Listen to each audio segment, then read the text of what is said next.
जी तान्या एक कंबल के नीचे करवट लेकर सो रही थी। कमरे में चल रहे एसी के कारण अच्छी खासी ठंडक थी।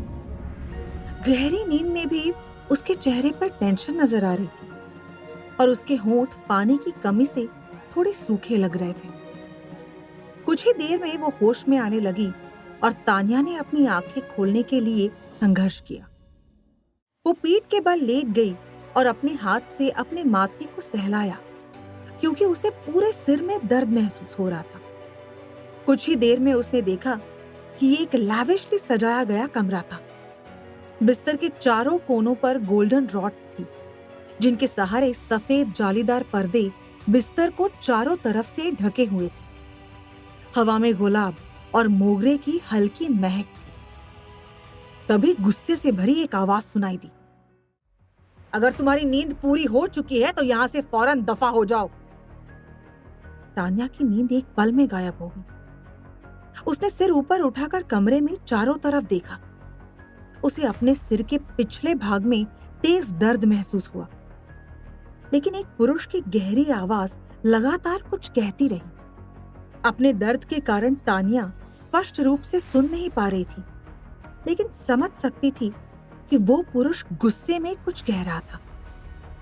इतनी मधुर आवाज, लेकिन खूंखार। अचानक वो आदमी पैर पटकता हुआ आगे आया और तान्या के ठुड्डी पर अपना हाथ लगाया और उसका चेहरा ऊपर उठाया। तान्या ने नजरें उठाकर देखा तो उसे अपने सामने एक हैंडसम चेहरा नजर आया। खूंखार आवाज का मालिक वाकई बहुत ज्यादा गुड लुकिंग था, लेकिन उसके चेहरे पर स्माइल का नामो निशान नहीं था। वो तान्या को ठंडे भाव से देख रहा था। अचानक वो बोला, तुम मेरी सिंपैथी पाने की कोशिश कर रही हो क्या? लेकिन अनफॉर्चुनेटली मेरी डिक्शनरी में ये वर्ड है ही नहीं। तान्या का सिर और ज्यादा चकराने लगा। वो बस मुश्किल से इतना ही कह पाई, मैं यहां क्यों हूं? जवाब में उस आदमी के सेक्सी होठों से एक निर्दयता भरी हंसी निकली और वो बोला, मैं तुम्हें 3 सेकंड दूंगा, मेरे बिस्तर से बाहर निकलो। तान्या हिली नहीं, क्योंकि वो आसपास के माहौल से चकित महसूस कर रही थी। तभी तान्या को याद आया कि वो जिस अनाथालय में पिछले 12 साल से पली बढ़ी थी, उसी के डॉक्यूमेंट्स चुराने के लिए जिंदल परिवार के बंगलों के अंदर जा रही थी। अनाथालय की जगह पर शानदार रेसिडेंशियल लग्जरी विला बनाने के लिए उसे जल्द ही जमीन दोस्त किया जाने वाला था। ऐसा होने पर अनाथ आश्रम के अंदर रहने वाले 40 बच्चे बेघर हो जाते। तान्या का मानना था कि चाहे कुछ भी हो, अनाथालय बेचा नहीं जा सकता। अनाथालय के प्रभारी ने उसे बताया कि डॉक्यूमेंट्स जिंदल परिवार द्वारा चुराए गए थे। तान्या सिर्फ वो डॉक्यूमेंट्स वापस चाहती थी। तान्या को याद आया कि जब वो जिंदल परिवार के बंगले पर पहुंची तो जिंदल परिवार का बंगला रोशनी में नहाया हुआ था। गर्मियों की शाम थी, लेकिन लॉन में हर कोई खुशी से भरा नजर आ रहा था। फूलों और बिजली की झालरों से सजे बंगले में हर कोई व्यस्त लग रहा था। तान्या उन सभी लोगों की नजरों से बचती हुई दीवार कूदकर बगीचे में गई और जल्दी से कमरे में छुप गई।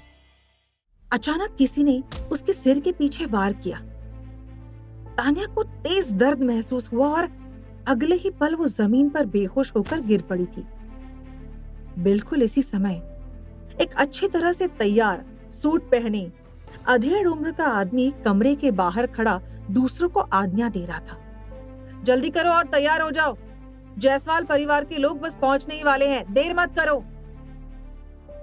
तान्या के सिर के पिछले हिस्से में बहुत ज्यादा दर्द था और वो अपनी आंखें खोलने में असमर्थ थी, लेकिन वो अपने आसपास कुछ आवाजें सुन सकती थी। तान्या को बस ये समझ आया कि शादी और विदाई की बात चल रही है और फिर माहौल शांत हो गया। लगभग बेहोशी की हालत में तान्या महसूस कर सकती थी कि कोई उसे धकेल रहा था। उसने अपनी आंखें खोलने के लिए संघर्ष किया और पाया कि कई लोगों ने उसे पकड़ रखा था। जब वो जिंदल परिवार के बंगले से बाहर निकली तो तान्या का सिर दर्द से फटा जा रहा था और वो किसी बात पर पूरी तरह से कंसंट्रेट नहीं कर पा रही थी। किसी तरह आधी बेहोशी की हालत में उसने पूछा कि वो लोग उसे कहाँ लेकर जा रहे थे। जवाब में किसी ने कहा कि विदाई के लिए कार आने वाली थी और जल्द ही तान्या को उसमें बिठा दिया जाएगा। शादी? विदाई की कार? तान्या को कुछ समझ नहीं आ रहा था, लेकिन वो कोई प्रतिक्रिया भी नहीं दे पाई। कुछ ही देर में फूलों से सजी एक लंबी सी गाड़ी आकर रुकी और कुछ लोग तान्या को धकेल कर कार में बिठाने लगे। तान्या ने बहुत मुश्किल से अपनी आंखें खोली और बुदबुदाई, अरे छोड़ो, मेरी शादी नहीं हो रही है। लेकिन उसे घेर कर खड़ी महिलाओं और लड़कियों के चेहरे पर कोई भाव नहीं थे। उन्होंने तान्या की आवाज को पूरी तरह से नजरअंदाज कर दिया और उसे कार में जबरदस्ती बिठा दिया गया। कार का दरवाजा बंद कर दिया गया और बाहर का शोर शराबा वहीं बाहर रुक गया। कार के अंदर के शांत वातावरण ने तान्या की बेहोशी बढ़ाने का काम किया और वो नींद महसूस करती हुई पिछली सीट पर एक तरफ झुक गई और जल्द ही सो गई। और इसके बाद जब तान्या की आंख खुली तो वो फूलों और महंगी साज सज्जा से सजे इस कमरे में थी। वो समझ नहीं पा रही थी कि आखिर वो यहाँ इस कमरे में क्यों थी। वो डॉक्यूमेंट्स तक पहुंच पाती उससे पहले ही किसी ने उसके सिर पर चोट मारकर उसे बेहोश कर दिया था। तान्या के चेहरे के सामने उस खूंखार आदमी ने एक चुटकी बजाई, जिसकी वजह से तान्या वर्तमान में लौट आई। फिर उसने एक बार फिर से तान्या को घूर कर देखा और घबरा कर तान्या ने बिस्तर से उठने के लिए अपना कंबल हटाया। उसकी नजर खुद पर पड़ी और खुद को शादी के लाल जोड़े में देखकर वो चौंक गई। तभी उसने महसूस किया कि उसके लहंगे की कुर्ती का गला बहुत ज्यादा गहरा बनाया गया था। उसके गले में हीरो का हार भी पहनाया गया था, लेकिन कुर्ती का गला इतना गहरा था कि बहुत कुछ नजर आ रहा था। तान्या इतनी घबरा गई कि उसने अपने दोनों हाथों से अपनी छाती को ढक लिया। उसका चेहरा थोड़ा लाल हो गया। किसी तरह हिम्मत जुटाकर उसने अपने सामने बैठे आदमी से पूछा, आप कौन हैं? यहाँ क्या चल रहा है और आपने मेरे साथ क्या किया? आदमी बोला, तुम क्या चाहती हो? मैं क्या करूं तुम्हारे साथ?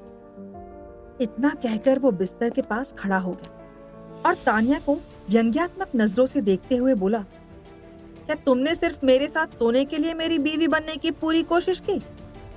तान्या ये सुनकर चौंक गई। उसे समझ नहीं आ रहा था कि यह आदमी कह क्या रहा है। वो जिंदल परिवार के निवास पर तो गई थी, तो फिर वो यहाँ कैसे पहुंच गई? वो इस सब सोच विचार में गुम थी कि तभी एक हाथ अचानक से आगे आया और उसे लगभग घसीटते हुए बिना किसी दया के बिस्तर से उठाकर फर्श पर फेंक दिया। स्पष्ट रूप से उस आदमी के चेहरे पर दया का कोई भाव नहीं था। उसने बेरुखी के साथ पूछा, ए लड़की, क्या तुम अभी भी मासूम और अनजान होने का नाटक जारी रखना चाहती हो? तान्या को जोर से जमीन पर फेंका गया था, लेकिन कालीन बिछा होने के कारण उसे थोड़ी कम चोट लगी। उसके हाथ जमीन से टकरा गए, जिससे उसकी आंखें दर्द से लाल हो गई। किसी तरह हिम्मत जुटाकर वो गुस्से में चिल्लाई, मैं आपको नहीं जानती हूं। आप कौन हैं और मेरे साथ इस तरह का बर्ताव क्यों कर रहे हैं? वो आदमी चिल्लाया, यामिनी जिंदल, मैं तुम्हें चेतावनी दे रहा हूं, मेरे धैर्य की परीक्षा मत लो। यामिनी जिंदल? तान्या ने ये नाम सुना। उसे नाम थोड़ा जाना पहचाना लगा और फिर उसे लगा कि शायद जिंदल परिवार की बेटी के बारे में बात की जा रही है। उसने फौरन अपने लहजे में विनम्रता लाकर कहा, सुनिए मिस्टर, मुझे लगता है कि आपको कोई गलतफहमी हुई है। मैं यामिनी जिंदल नहीं हूं, मेरा नाम। लेकिन गुस्से में उस आदमी ने आगे की बात नहीं सुनी और तान्या को रोक दिया। तान्या उस व्यक्ति को समझाना चाहती थी कि वो वाकई यामिनी जिंदल नहीं है, लेकिन उस आदमी का गुस्सा बढ़ता ही जा रहा था और उसने तान्या को धमकी दी कि अगर तान्या ने एक और शब्द कहा तो वो उसके दांत तोड़ देगा। इस धमकी को सुनकर तान्या डर से पीली पड़ गई और उसने अपना मुंह बंद कर लिया। उस व्यक्ति के चेहरे पर इतना ज्यादा गुस्सा और इरिटेशन नजर आ रही थी कि तान्या की हिम्मत ही नहीं हुई कि वो कुछ और बोले। अपनी शर्ट के बटन खोलते हुए उस आदमी ने गुस्से में अपनी बो टाई को फाड़ डाला। वो देखने में बहुत हैंडसम था और उसका शरीर भी मजबूत था। उसकी चौड़ी बाइसेप्स और पेट पर बने एब्स उसके सुडौल शरीर को और आकर्षक बना रहे थे। लेकिन इसके साथ साथ बिना किसी दिखावे के ये सब उसकी ताकत का ऐलान भी कर रहे थे। तान्या डर के मारे पीछे हट गई और अपने घुटनों को सहलाते हुए सोफे से चिपक गई। उस आदमी ने उसे नजरअंदाज कर दिया और लंबे कदम भरता हुआ बाथरूम में चला गया। पानी की आवाज सुनाई दी और तान्या समझ सकती थी कि वो नहा रहा था। जाहिर था वो कुछ देर बाहर नहीं आने वाला था, इसीलिए तान्या ने राहत की सांस ली। कुछ सेकंड के बाद उसने अपनी आंखें घुमाई, अपना लहंगा हल्का सा ऊपर उठाया और चुन्नी को कंधे पर संभालते हुए दरवाजा खोला और जल्दी से बाहर भागी। बंदूक से निकली गोली की तरह तान्या का लक्ष्य था इस बड़े से घर से बाहर निकलना और वो बस भागे जा रही थी। भागते भागते उसकी नजर दीवारों पर लगी प्रसिद्ध और महंगी प्राचीन पेंटिंग्स पर पड़ी। हर पेंटिंग इतनी कीमती थी कि उसे आसमान छूती कीमत पर बेचा जा सकता था। लेकिन अभी तान्या के पास रुककर उन पेंटिंग्स की तारीफ करने का ना तो वक्त था और ना ही उसका मूड भी अभी कला की प्रशंसा करने का था। दीवारें ही नहीं, इस हवेली का कोना कोना बेशकीमती साज सामान से सजा हुआ था। तान्या को जल्द ही पता लग गया कि वो पहली मंजिल पर थी। कीमती गालीचे से ढकी हुई सीढ़ियां उतरकर वो नीचे आई और यहाँ वहां भागने लगी, लेकिन उसे बाहर का रास्ता नहीं मिल रहा था। वो तेज रफ्तार से दौड़ रही थी। इस बड़े से बंगले के अंदर सब कुछ शांत था। केवल तान्या को अपनी सांसों की आवाज सुनाई दे रही थी। घर इतना बड़ा था कि काफी देर तक उसे बाहर निकलने का रास्ता दिखाई नहीं दिया। हालांकि जब उसने ऊपर के कमरे में मौजूद उस क्रूर आदमी के बारे में सोचा तो उसकी एक पल के लिए भी वहां रुकने की हिम्मत नहीं हुई और तान्या ने अपनी गति और ज्यादा तेज कर दी। भागते भागते वो सोच रही थी कि ये घर इतना बड़ा क्यों है कि बाहर निकलने का दरवाजा ढूंढना भी इतना मुश्किल काम लग रहा था। कई गलियारों और कमरों से होती हुई वो अपनी उम्मीद खोने ही वाली थी कि उसे सामने सफेद रोशनी दिखाई दी। घर का मुख्य दरवाजा। उसे देखते ही तान्या की आंखों में चमक आ गई और वो तेजी से दरवाजे की तरफ भागने लगी। वो दरवाजे से बाहर निकलने ही वाली थी कि काले सूट पहने दो आदमी उसके सामने आ गए और दरवाजा बंद कर दिया। कहां आप फंसी थी तान्या? कौन थे ये दो आदमी? क्या तान्या इस बंगले से बाहर निकल पाएगी? ये सब जानने के लिए सुनते रहिए एक अधूरी शादी, सिर्फ पॉकेट एफएम पर। बड़े से घर की कीमती साज सज्जा को इग्नोर करती हुई तान्या तेजी से बाहर की ओर भागती चली जा रही थी, लेकिन उसे बाहर निकलने का रास्ता दिखाई नहीं दिया। तभी उसे एक सफेद रोशनी दिखाई दी। तान्या ने अपनी रफ्तार बढ़ा दी। वो भागकर दरवाजे से बाहर निकलने ही वाली थी कि सूट पहने दो आदमी उसके सामने आ गए और दरवाजा बंद कर दिया। उन्होंने तान्या को रोकते हुए कहा, छोटी मालकिन, प्लीज वापस जाइए। तान्या के हाथ कांप रहे थे। उसने अपने गुस्से को कंट्रोल करते हुए और शांत होने का नाटक करते हुए कहा, आपके मालिक चाहते हैं कि मैं बाहर जाऊं और उनके लिए कुछ लाऊं। दोनों बॉडीगार्ड्स ने अनसुना कर दिया।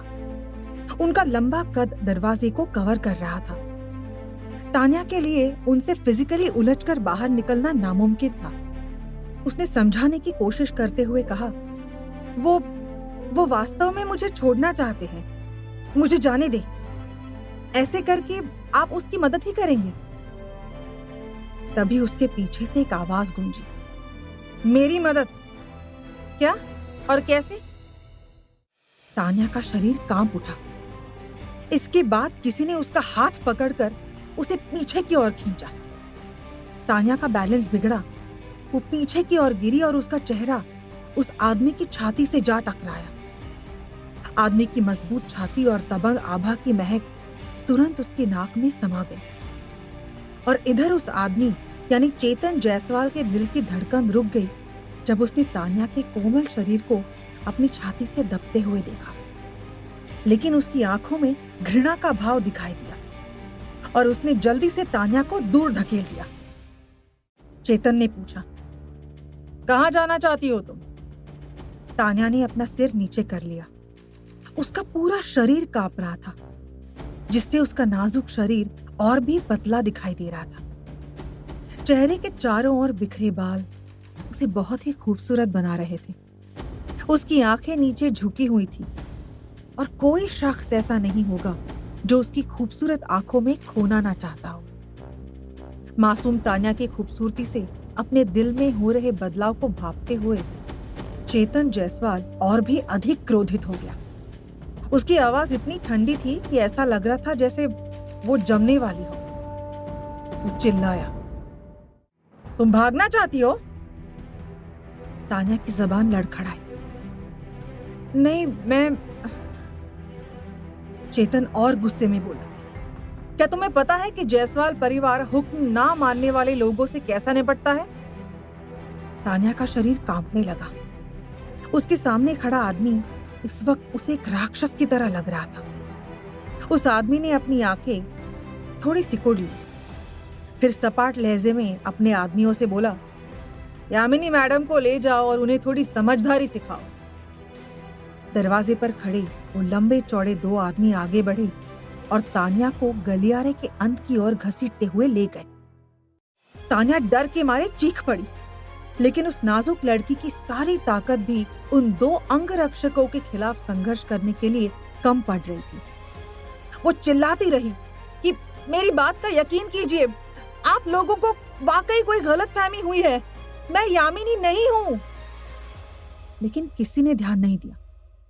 दोनों अंगरक्षकों ने देखा कि मालिक का चेहरा अधीर हो रहा है, तो उन्होंने अपने कदम तेज किए और सीधे तान्या को एक छोटे से अंधेरे कमरे में ले आई। जैसे ही तान्या के पैर जमीन पर लगे, वो मुड़ी और भागने की कोशिश करने लगी। अंगरक्षकों ने उसे फिर से रोक लिया। यामिनी मैडम, मुझे उम्मीद है कि आप समझ गई होंगी कि मालिक को उनका विरोध करने वाले लोग पसंद नहीं हैं, एक अंगरक्षक ने कहा।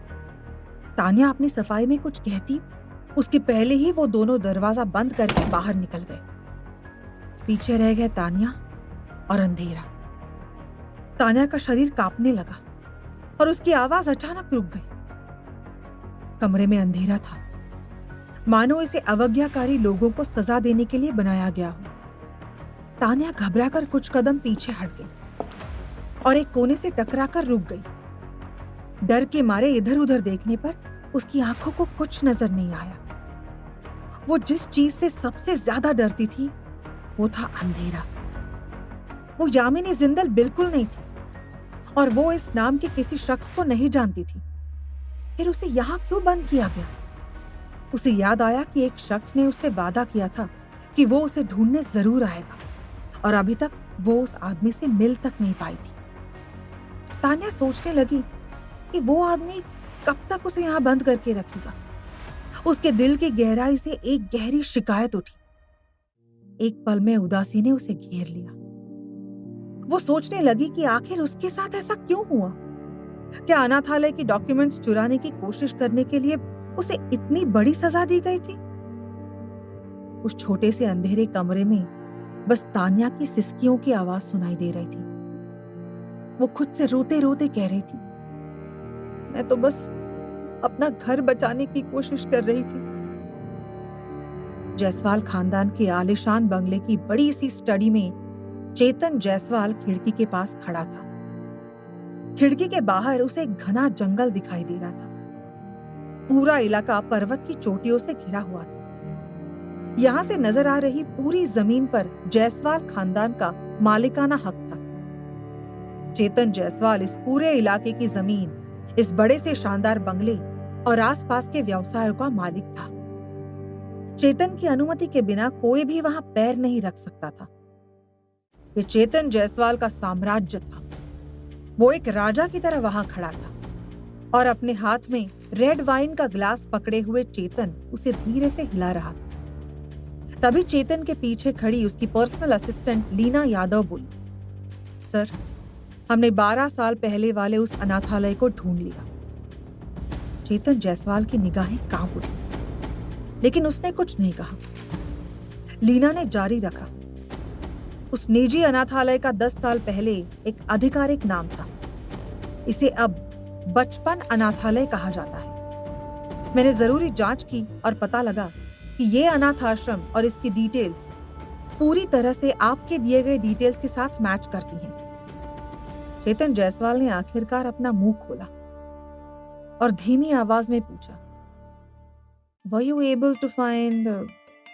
मेरा मतलब है कि उसके बारे में कोई खबर? लीना ने अपना सिर झुकाकर कहा, जी, अनाथालय में तान्या नाम की केवल एक लड़की है, लेकिन वो 1 साल पहले कहीं चली गई थी। अनाथालय के डॉक्यूमेंट्स के मुताबिक इस वक्त उसे 18 साल की होना चाहिए। जब चेतन जायसवाल ने तान्या का नाम सुना तो उसकी याददाश्त उसे काफी पीछे ले गई और एक प्यारी सी छोटी सी लड़की की कोमल आवाज एक बार फिर उसके दिमाग में गूंजने लगी। तब चेतन भी काफी छोटा था और उसने उस लड़की से पूछा था, तुम्हारा नाम क्या है? उस क्यूट लड़की ने जवाब में कहा था, मेरा नाम तान्या है। फिर उसने खुद ही मुस्कुराते हुए चेतन से कहा था कि चेतन को ज्यादा मुस्कुराना चाहिए ताकि लोग उसे ज्यादा से ज्यादा पसंद करें। और इसके बाद उसने खुद ही बताया था कि उसे अंधेरे से बहुत डर लगता है। लड़की इस बात से खुश थी कि चेतन को अडॉप्ट किया जा रहा था और उसे अपना परिवार मिल गया था। तान्या नाम की वो छोटी सी लड़की हमेशा से अपना एक घर और परिवार चाहती थी। उसने चेतन से पूछा था कि क्या भविष्य में कभी चेतन उससे मिलने अनाथालय आएगा? चेतन जायसवाल ने अपनी आंखें बंद कर ली। तान्या नाम की बात करें तो ये नाम चेतन के जीवन की सबसे महत्वपूर्ण अवधि में उसके साथ था। उस बच्ची का मासूम चेहरा चेतन के मन में तैरने लगा। चेतन के कानों में उसकी वही आवाज गूंजने लगी, अरे, आपको आपका घर मिल गया तो आप मुझे भूल गए क्या? आपने वादा किया था कि आप मुझसे मिलने आएंगे। आपका घर और परिवार आपको मिलने में मैंने आपकी मदद की है। आप कहाँ हैं? कब आएंगे मुझसे मिलने? उस समय उसकी उम्र के हिसाब से इस वक्त उस लड़की की उम्र ठीक 18 साल होनी चाहिए थी। चेतन जायसवाल ने फिर से अपनी आंखें खोली और रेड वाइन का एक घूंट लिया। फिर उसने अपनी असिस्टेंट लीना यादव को आदेश दिया कि कुछ भी करके उस लड़की को ढूंढे। लीना ने फौरन हामी भरी, लेकिन उसके बाद उसे याद आया कि बंगले पर तैनात चेतन के अंगरक्षकों ने उसे क्या बताया था। उसने हिम्मत जुटाकर अपने बॉस से कहा, सर, वो यामिनी जिंदल अभी भी बेसमेंट वाले अंधेरे कमरे में बंद है। उस लड़की का वो आकर्षक रूप तुरंत चेतन के दिमाग में आ गया। उसके घबराए हुए हाव भाव से चेतन का दिल कांप उठा। कहीं ना कहीं चेतन को भी लगने लगा कि ये सही नहीं है। वो सोचने लगा कि हद तेरे की। आखिरकार उस लड़की की खूबसूरती का जादू चेतन के सर चढ़ने लगा था। वो लड़की वास्तव में इतनी भी ऑर्डिनरी और सिंपल नहीं थी। उसने वास्तव में चेतन को प्रभावित किया था। इसके फौरन बाद चेतन जायसवाल की आंखों में एक क्रूरता नजर आने लगी। वो बोला, एक बदतमीज, गुस्ताख व्यक्ति को आज्ञाकारी बनाने के लिए केवल एक चाबुक मारने की जरूरत होती। जवाब में कुछ कहने के लिए लीना यादव ने अपना मुंह खोला, लेकिन फिर कुछ कहा नहीं। चेतन जायसवाल एक जाना माना बिजनेसमैन तो था, लेकिन वो पॉलिटिकली भी बहुत स्ट्रांग था। उसके समाज और समुदाय के लोगों ने उसका सहयोग करने में कभी संकोच नहीं किया था। कुछ समीकरण बैठाने के लिए समाज और परिवार के लोगों ने चेतन जायसवाल को यामिनी जिंदल से शादी करने के लिए मजबूर किया था। लीना और उसकी टीम की जांच के अनुसार हालांकि यामिनी की रिपोर्ट बहुत पॉजिटिव थी और वो एक अच्छे व्यवहार वाली लड़की लगती थी, फिर भी वो विदेश से पढ़कर आई थी और वहां कई अजीबोगरीब हरकतें करती रहती थी। जायसवाल परिवार और उनके रिश्तेदारों में से किसी ने उन हरकतों को देखा नहीं था, लेकिन चेतन की पर्सनल टीम ने सब कुछ पता किया था। लीना जानती थी कि सहानुभूति का कोई प्रश्न पैदा ही नहीं होगा, और सबसे महत्वपूर्ण बात यह थी कि लीना जानती थी कि उसका बॉस बचपन में किसी तान्या नाम की लड़की से मिला था, जिसे वो आज तक ढूंढ रहा था, लेकिन उसे सफलता नहीं मिल सकी थी। उसके बॉस को जो लड़की पसंद है उसका नाम है तान्या। आखिरकार वो चेतन जायसवाल के जीवन में सबसे अकेले समय में उसके साथ। चेतन जल्द से जल्द तान्या नाम की लड़की को ढूंढ लेना चाहता था, ताकि अंधेरे कमरे में बंद यामिनी को जल्द से जल्द न केवल उस कमरे से ही बल्कि अपनी जिंदगी से भी बाहर निकाल सके। लीना समझ गई कि उसके बॉस के दिमाग में कुछ चल रहा है और इसीलिए वो शांति से खड़ी रही। कुछ ही सेकंड बीते थे, लेकिन अचानक चेतन बोला, यामिनी जिंदल, चलो देखते हैं कि तुम क्या कर सकती हो। लीना को अभी तक समझ नहीं आया था कि आगे यामिनी के साथ क्या होगा, लेकिन वो इतना समझ चुकी थी कि उसे किसी भी तरह जल्द से जल्द तान्या का पता लगाना ही होगा, वरना वो खुद भी चेतन के गुस्से की शिकार बन जाएगी। चेतन के बड़े से बंगले के तहखाने में अंधेरी कोठरी में बंद लड़की कांप रही थी।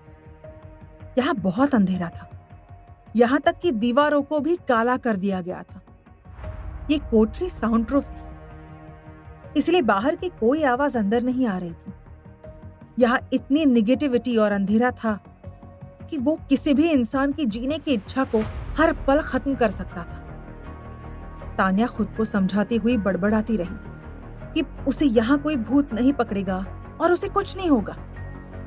रोती हुई वो उस शख्स को याद करने लगी जो उसे ढूंढने का वादा करके खुद खो गया था। उसके आंसू लगातार बह रहे थे और ऐसा लग रहा था मानो वो उन सभी शिकायतों को दूर करना चाहती थी जो उसने पिछले 10 वर्षों में झेली थी। रोते रोते वो बड़बड़ाने लगी, मेरे पास क्यों नहीं आए? अनाथालय को तोड़ा जाने वाला है। मैं तुम्हारा और ज्यादा इंतजार नहीं कर सकती। तुम कहाँ हो? अंधेरे कमरे में बंद तान्या को क्या कुछ झेलना पड़ेगा?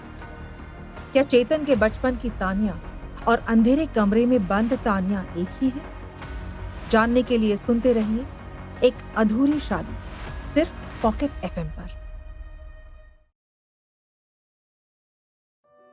अंधेरे संकरे कमरे में केवल तान्या के रोने की आवाज सुनाई दे रही थी। तान्या को नहीं पता था कि वो कितनी देर तक रोती रही, लेकिन जब वो उठी तब भी घोर अंधेरा था।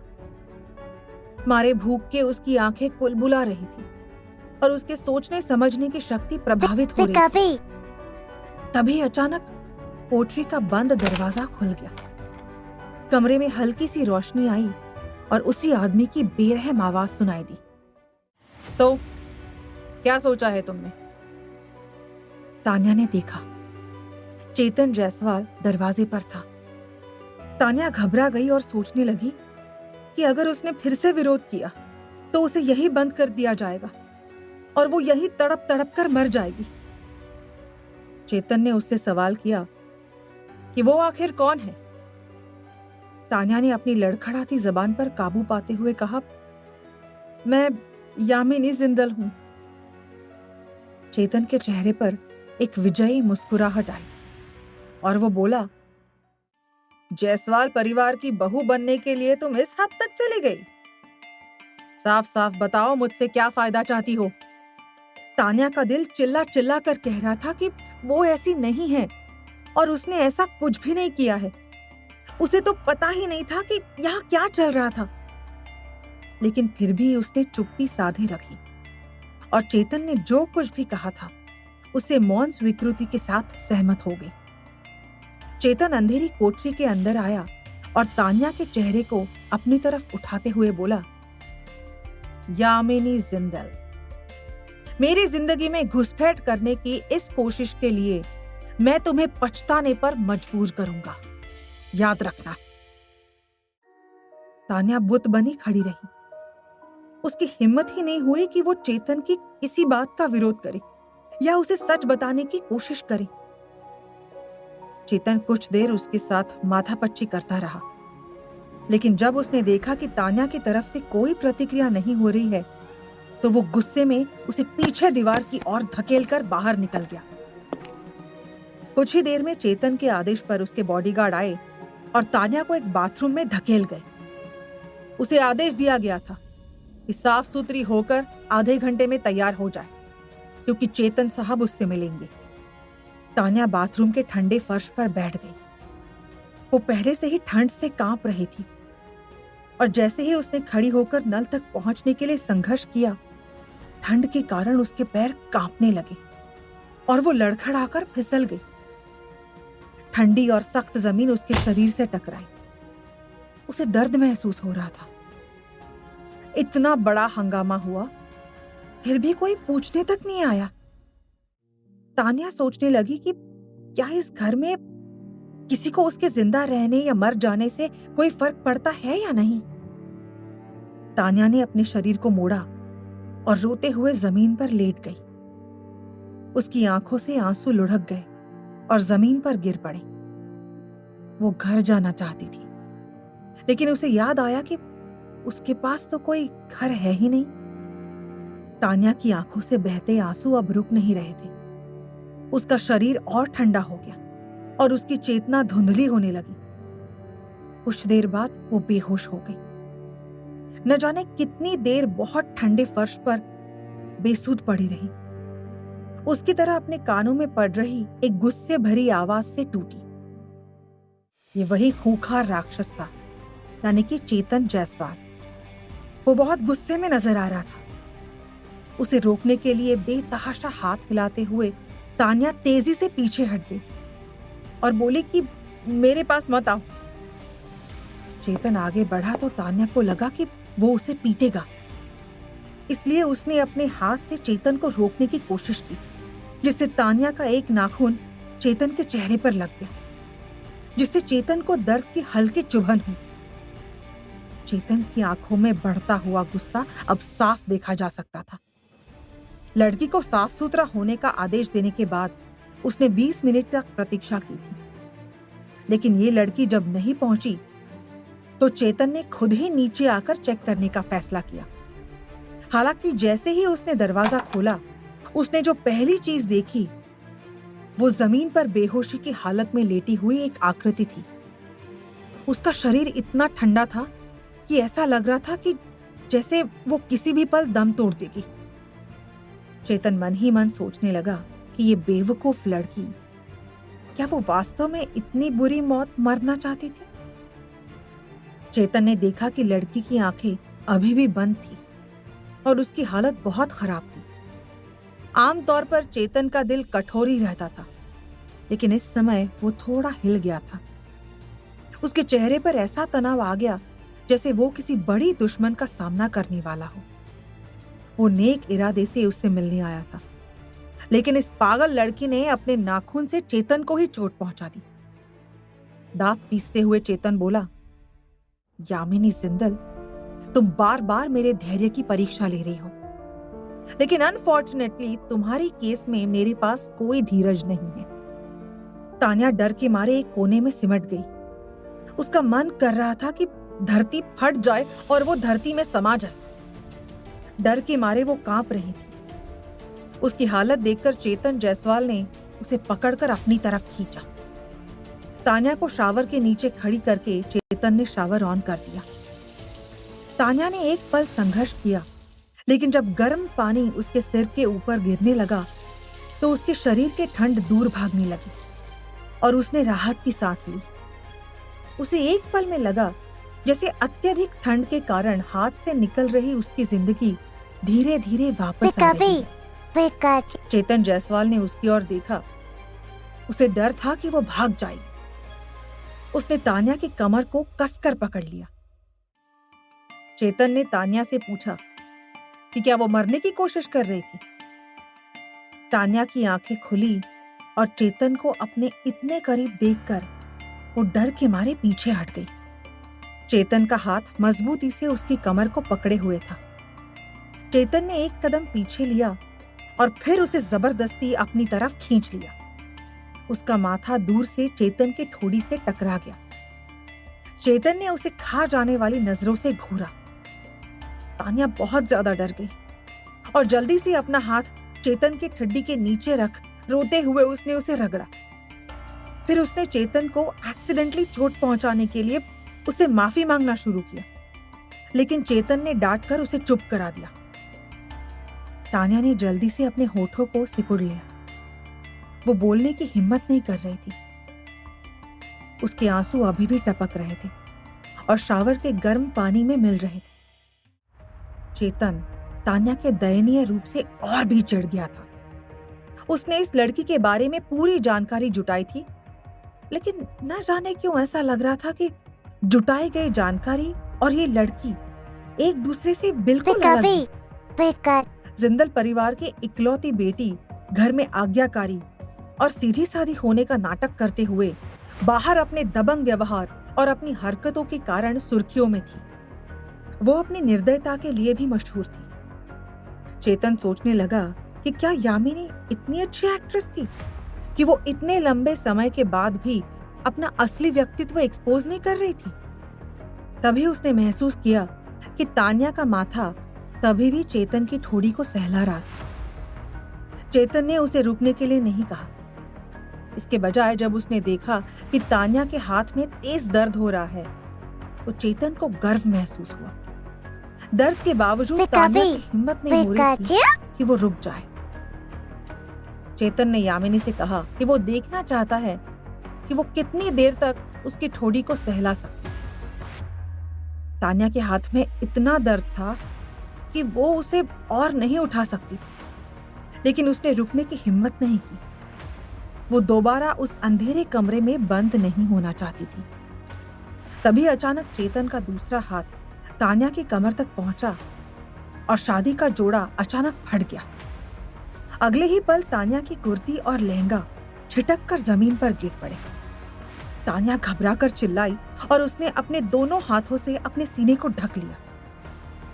गर्म पानी लगातार उसके शरीर पर गिर रहा था, जिससे उसकी चिकनी त्वचा गीली हो रही थी। चेतन सोचने लगा कि कौन कह सकता है कि शादी की भारी भरकम पोशाक के नीचे वास्तव में इतनी खूबसूरत कर्व्स वाली बॉडी होगी। चेतन की निगाहें उस पर टिकी रहीं। कुछ देर बाद जब उसकी निगाहें थोड़ी नीचे गई, तो उसने देखा कि तान्या ने अभी भी अपनी जीन्स पहन रखी है।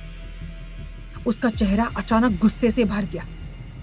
तो ये लड़की शादी से भागने की कोशिश कर रही थी, उसने मन ही मन सोचा। चेतन ने तान्या को खींच लिया। उनके शरीर एक दूसरे को छू रहे थे। चेतन की बड़ी हथेली तान्या की पीठ से होकर फिसली और उसकी कमर तक चली गई। उसने हल्के से तान्या को पकड़ लिया और महसूस किया कि उसकी कमर वास्तव में इतनी पतली थी कि वो लगभग चेतन की दोनों हथेलियों में जकड़ी हुई थी। तान्या ने अपना सिर नीचे किया और नहीं नहीं कहते हुए विरोध किया। चेतन ने अपना हाथ उसकी कमर से दूर खींच लिया और उनके शरीर फिर से एक साथ दब गए। वो पहले से भी ज्यादा करीब हो गए थे। चेतन ने उसकी तरफ देखा और पूछा, क्या तुम यही नहीं चाहती हो? तान्या ने जोर से ना में अपना सिर हिलाया। चेतन बोला, लड़की, मैं चाहता हूं कि तुम अपनी पहचान याद रखो और मैं तुम्हारा पति हूं। इतना कहकर चेतन ने अपना सिर नीचे किया और तान्या के ठंडे होठों को एक गहरी किस के साथ सील कर दिया। तान्या ने ना ना कहने की बहुत कोशिश की, लेकिन उसके शब्द उसके होठों के अंदर ही बंद रह गए। अगर उसे पहले पता होता कि उसके साथ ऐसा कुछ हो सकता है, तो शायद वो उस अंधेरे कमरे में रहना ही पसंद करती। तान्या खूंखार आदमी को धक्का मारकर खुद से दूर करना चाहती थी, लेकिन ऐसे आदमी के खिलाफ लड़ने के लिए तान्या में पर्याप्त ताकत नहीं थी। चेतन ने उसे जबरदस्ती गले लगाया हुआ था और ऐसा लग रहा था कि उसके होंठ तान्या के होठों पर अपनी छाप छोड़ना चाहते थे। तान्या को अपना सिर उठाने के लिए मजबूर किया गया। उसकी आंखों के कोनों से आंसू बह निकले और पानी के प्रवाह में विलीन हो गए। बिना कोई निशान छोड़े उसके आंसू गायब हो गए। वो मन ही मन अपने उस मददगार को याद करने लगी जिसने वादा किया था कि वो उसे ढूंढता हुआ उससे मिलने जरूर आएगा। इस वक्त तान्या को उसकी मदद की बहुत जरूरत थी। उसे चूमने के बाद आखिरकार चेतन ने उसे छोड़ दिया, लेकिन तान्या को पता ही नहीं लगा कि कब उसकी जीन्स उतर चुकी थी। चेतन ने उसकी जीन्स फाड़ दी और उसे एक सफेद तौलिए में लपेट दिया। तान्या चीखी, नहीं, प्लीज मेरे साथ ऐसा मत करो। चेतन ने अपनी बाहों में जकड़ी लड़की को देखा। आज पहली बार उसे कुछ ऐसा महसूस हुआ जो बहुत स्ट्रांगली फील हो रहा था और चेतन को लग रहा था कि शायद वो इस लड़की के सम्मोहन में है। उसकी आंखें ऐसी इच्छा से भर गई जिस पर उसने ध्यान भी नहीं दिया था।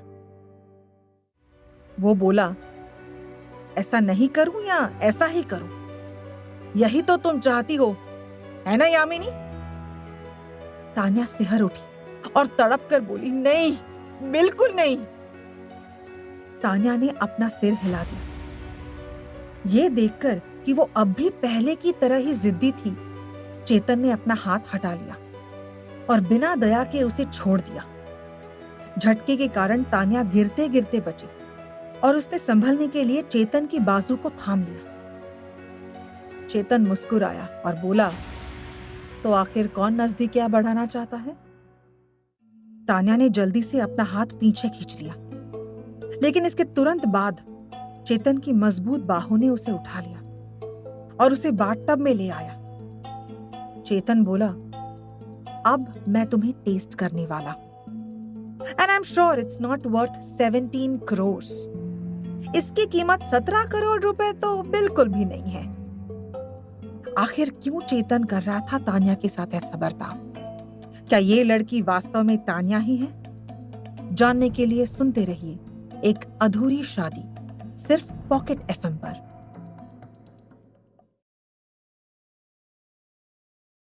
चेतन की हरकत से तान्या हैरान रह गई। वो उसे छूटने के लिए संघर्ष करने लगी, लेकिन चेतन बोला, अब नाटक क्यों कर रही हो? क्या अभी कुछ देर पहले तुम्हें मजा नहीं आ रहा था? तान्या चिल्लाई कि उसे ये सब नहीं चाहिए था। चेतन ने उसे उठाया और बाथटब में फेंक दिया। तान्या लगभग गर्म पानी में डूब सी गई। अपने आप को संभालने के लिए वो अपनी बाहों को सभी दिशाओं में घुमा रही थी और टब का किनारा पकड़ने की कोशिश कर रही थी ताकि वो बैठ सके। ये बाथटब आश्चर्यजनक रूप से बड़ा था और काफी चिकना था, जिस वजह से तान्या बार बार फिसल रही थी। कुछ देर में वो बचाने की गुहार लगाने लगी तो चेतन ने आगे बढ़कर मजबूती से उसे थाम लिया। तान्या जरा ठीक हुई तो उसने अपने सामने चेतन को देखा और वो इतनी घबरा गई कि उसने फौरन चेतन का हाथ छोड़ दिया और फिर से बाथटब में जा गिरी। वो फिर से पानी में बचने के लिए संघर्ष कर रही थी और उसने तय कर लिया था कि अब वो चेतन से मदद नहीं मांगेगी। चेतन ने गुस्से से तान्या की तरफ देखा और बोला, अच्छा, तो तुमने तय कर लिया है कि तुम मरना चाहती हो, तो ठीक है, तुम्हें कोई नहीं रोकेगा। तान्या संघर्ष करती रही और बार बार फिसलकर टब में गिरती रही। कुछ ही देर में उसकी सांसें टूटने लगी और उसका शरीर ढीला होकर पानी में गिर गया।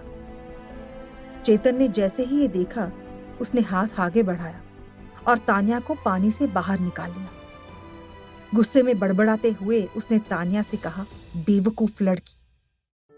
तान्या की हालत थोड़ी ठीक हुई तो उसने राहत की सांस ली और धीरे धीरे रेंग कर बाहर आ गई। इस संघर्ष से वो इतनी ज्यादा थक चुकी थी कि बाथरूम के फर्श पर ही लेट गई। उसके कपड़े पहले ही भीग चुके थे और उसके पास बदलने के लिए कोई और कपड़े नहीं बचे थे। एक बड़ा सा सफेद तौलिया जो चेतन ने उसे दिया था, उसे ठीक से अपने शरीर पर लपेटकर वो बाथरूम से बाहर निकली तो सामने कुर्सी पर उसे एक जोड़ी कपड़े नजर आए। ये एक गुलाबी सूट था। अपने कपड़े बदलने के बाद वो कमरे से बाहर आई तो बंगले के एक कर्मचारी ने उसे बताया कि चेतन साहब स्टडी में उसका इंतजार कर रहे हैं। घबराहट और गुस्से में तान्या का चेहरा लाल हो गया क्योंकि उसे बाथरूम में घटित हुआ दृश्य याद आ गया। ये चेतन जायसवाल का साम्राज्य था और इस घर के अंदर हर आदमी चेतन का आदमी था और तान्या किसी पर भी विश्वास नहीं कर सकती थी। उनमें से किसी ने भी तान्या पर विश्वास नहीं किया क्योंकि सबको यही लग रहा था कि वही यामिनी जिंदल है।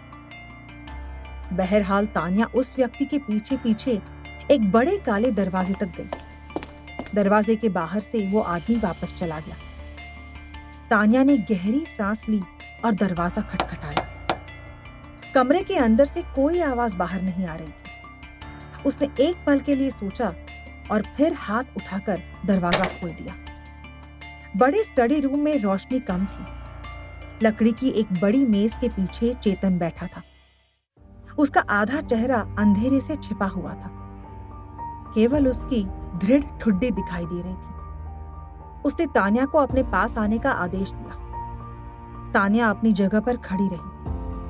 चेतन ने गुस्से में पूछा कि क्या तान्या चाहती है कि चेतन खुद उसके पीछे आकर उसे पकड़े और आगे लाए?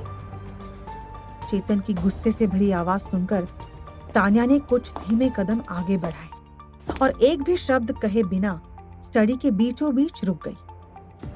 चेतन गुस्से में बोला, अब ये गुडगर्ल होने का ढोंग बंद करो। जिस दिन तुमने हमारे परिवार की बहू बनने का फैसला किया था उसी दिन तुम्हारी सारी जानकारी मैंने निकलवा ली थी। इस देश के बाहर पढ़ाई करते हुए तुमने जो भी कांड किए हैं उनके बारे में मुझे अच्छे से पता है। क्या तुम्हें लगता है उस सब के बावजूद तुम्हें ऐसी एक्टिंग करने की जरूरत है? इतना कहकर चेतन ने अपनी डेस्क पर से एक फाइल उठाई और तान्या की तरफ फेंक दी। तान्या ने नीचे झुककर उसे उठाया और देखा कि इसमें वाकई यामिनी जिंदल के बारे में जानकारियां दर्ज थी। जिंदल परिवार की ये स्मार्ट और आज्ञाकारी इकलौती बेटी जब विदेश पहुंची तो शायद एक अलग ही पर्सनालिटी में बदल गई थी। उसने वहां कानून से खेलने वाले काम भी किए। ऐसा लग रहा था जैसे वो जो करना चाहती थी वो सब विदेश में कर रही थी। तान्या ने जल्दी जल्दी पन्नों को पलटा, लेकिन उसे यामिनी की एक भी तस्वीर नहीं मिली। ये बात उसे बहुत अजीब लगी। चेतन कड़वाहट के साथ बोला कि क्या ये सारे सबूत देखकर भी यामिनी कुछ और कहना चाहती है? तान्या, जिसे सब यामिनी समझ रहे थे, बोली, मैं अपने माता पिता से मिलना चाहती हूँ।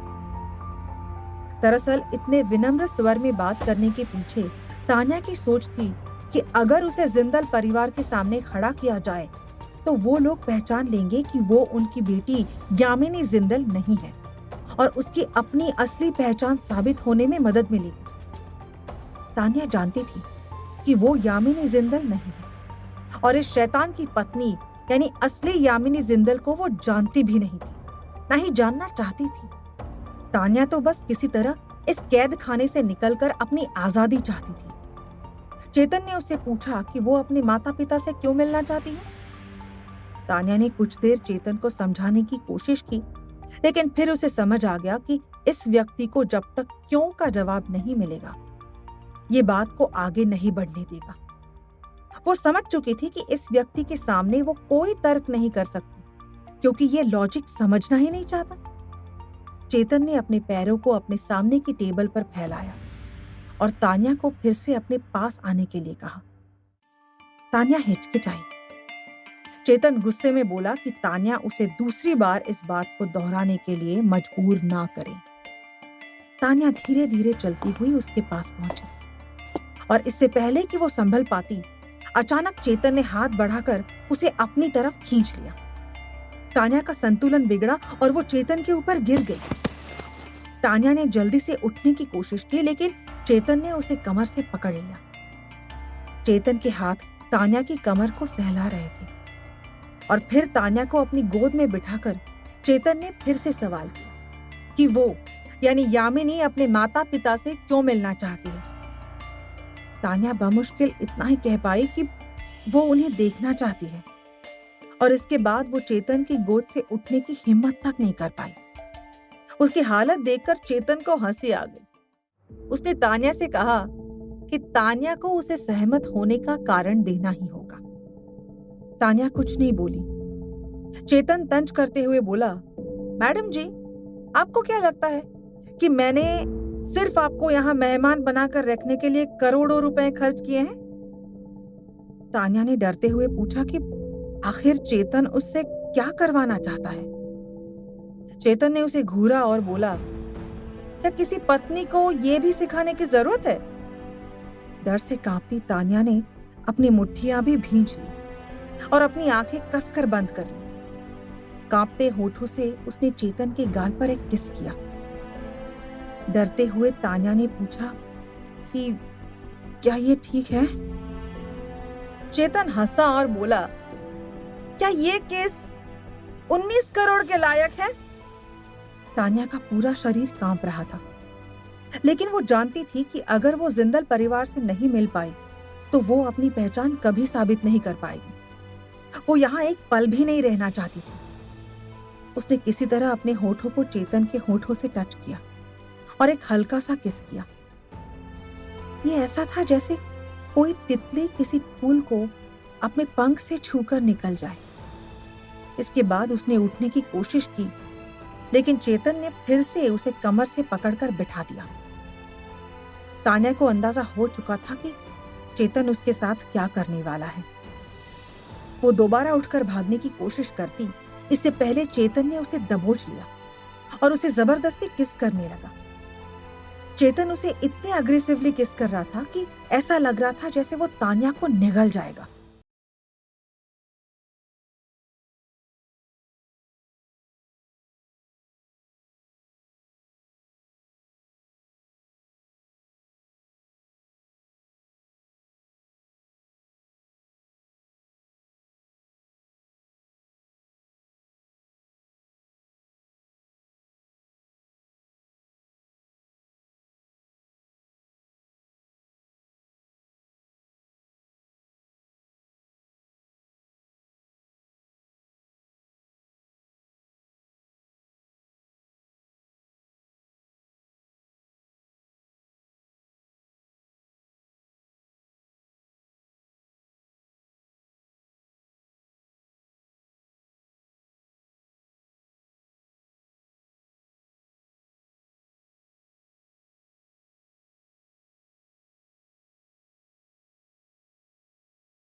स्टडी से बाहर निकलकर चेतन ने आदेश दिया और उसके स्टाफ ने जल्दी से सारी तैयारी कर दी। दोपहर में यामिनी के माता पिता यानी कि रीमा और हेमंत जिंदल चेतन जायसवाल के बंगले पर पहुंच गए। बंगले के शानदार ड्राइंग रूम में एक शानदार कुर्सी पर चेतन बैठा हुआ था। मिस्टर एंड मिसेस जिंदल अंदर आए और चेतन को हेलो कहा।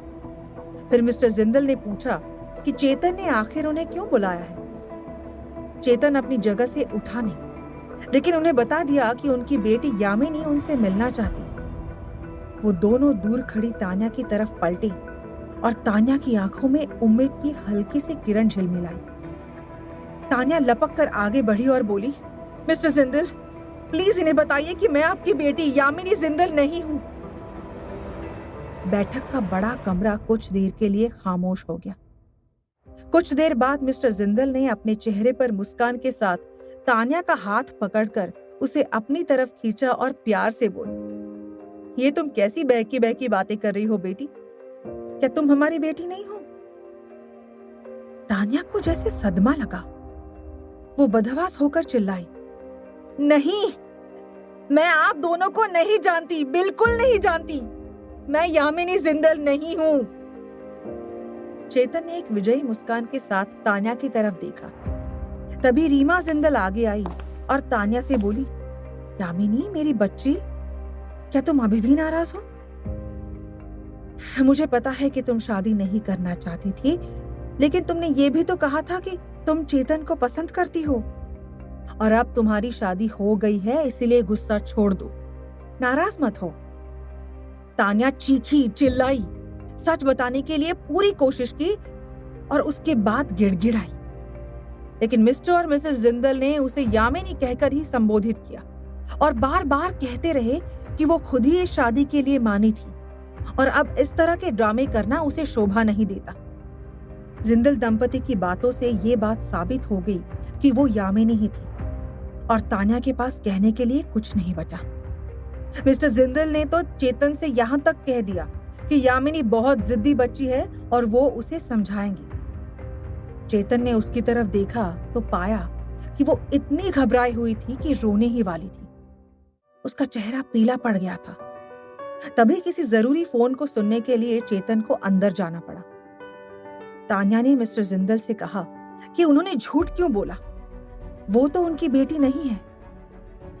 मिस्टर जिंदल के चेहरे की मुस्कुराहट गायब हो गई और उन्होंने तान्या से कहा कि उन्हें पता है कि वो यामिनी नहीं है, लेकिन अगर चेतन जायसवाल को यह पता लग जाता कि जिंदल खानदान ने अपनी बेटी की जगह किसी और को डोली में बिठाकर भेजा है तो चेतन उन्हें तबाह कर देता। कोई बड़ी बात नहीं है कि जिंदल परिवार की जान पर बनाती। तान्या को यकीन नहीं हुआ कि अपनी और अपने परिवार की जान बचाने के लिए मिस्टर जिंदल ने उसे आग के दरिये में धकेल दिया था। क्या चेतन के सामने तान्या का सच आएगा? क्या मिस्टर जिंदल सच बोलने की हिम्मत जुटा पाएंगे या तान्या को जीनी पड़ेगी यामिनी की जिंदगी?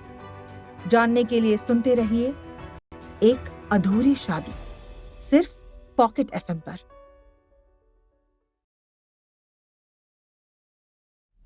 तान्या हतप्रभ सी खड़ी चीजों को समझने की कोशिश कर रही थी कि तभी मिस्टर जिंदल आगे बढ़े और जब उन्होंने चारों तरफ देखकर ये सुनिश्चित कर लिया कि चेतन जायसवाल को आने में अभी वक्त लगेगा, तो उन्होंने बेरहमी से तान्या का हाथ पकड़ा और उससे बोले, देखो लड़की, हमें अच्छे से पता है कि तुम कौन हो और कहां से आई हो, लेकिन तुमने बहुत बड़ी गुस्ताखी की है। तान्या हैरानी से उन्हें देख रही थी। इससे पहले कि वो कुछ कह पाती, मिसेस जिंदल बोली, तुम हमारे बंगले पर अनाथ आश्रम के कागज चुराने के लिए आई थी ना? घुसपैठियां कहीं की। वो तो शुक्र है कि तुम्हें लास्ट मोमेंट पर देख लिया और तुम्हारा इलाज कर दिया, वरना तुम तो वो पेपर लेकर रफू चक्कर हो जाती। तान्या ने अपना पक्ष समझाने के लिए उन्हें बताया कि वो अनाथाश्रम में रहती है और सिर्फ अपना घर बचाने की कोशिश कर रही थी। ये बात सुनते ही मिस्टर और मिसेस जिंदल के चेहरों पर एक कुटिल सी मुस्कुराहट आ गई। मिस्टर जिंदल ने तान्या की कलाई को कसकर पकड़ा और मरोड़ते हुए बोले, तुम हमारी बेटी यामिनी नहीं हो। यामिनी तो पिछले 7 साल से देश से बाहर है और यहाँ आई ही नहीं है। उसकी शादी चेतन के साथ कल की तारीख पर होनी तय थी और चेतन को ना कहने का मतलब है कि अपनी मौत को खुद बुलावा देना। हमें कैसे भी करके शादी करनी ही थी। हम उसकी शादी किसी नौकर से करवा चुके थे जो भारी भरकम कपड़ों में किसी नाजुक लड़की जैसा ही लग रहा था। शादी तो जैसे तैसे हो गई, लेकिन फिर हम विदाई के लिए फिक्रमंद थे और ऐसे में तुम हमारे बंगले पर आई और हमने तुम्हें चेतन के साथ विदा कर दिया। तान्या कुछ कह पाती उससे पहले ही मिसेस जिंदल बोली, तुम्हारे सर पर वार करके तुम्हें जैसे बेहोश किया गया था वो तो तुम्हें याद ही होगा ना। अब हम लोग यामिनी को ढूंढने की कोशिश करेंगे और जब तक वो नहीं मिलती है तुम चुप करके इस घर में यामिनी बनकर रहो और चेतन की अच्छी बीवी बनने का नाटक करो, वरना तुम्हारी वजह से हम सब बेमौत मारे जाएंगे। तान्या का दिल कर रहा था कि वो चिल्ला चिल्ला कर सबसे कहे कि वो ऐसा कुछ नहीं करेगी, क्योंकि ये चेतन जायसवाल नाम का आदमी जीता जागता राक्षस है और तान्या को तो वो बेवजह परेशान करके उसकी जान ले लेगा। लेकिन इन दोनों के चेहरे को देखकर साफ था कि वो तान्या की कोई बात सुनने के लिए ना तो राजी थे और ना ही सुनने के बाद मानते ही। इसीलिए उनसे बात करना फालतू था। लेकिन फिर भी वो इन दोनों द्वारा सुझाए जा रहे काम को करने के लिए बिल्कुल तैयार नहीं थी।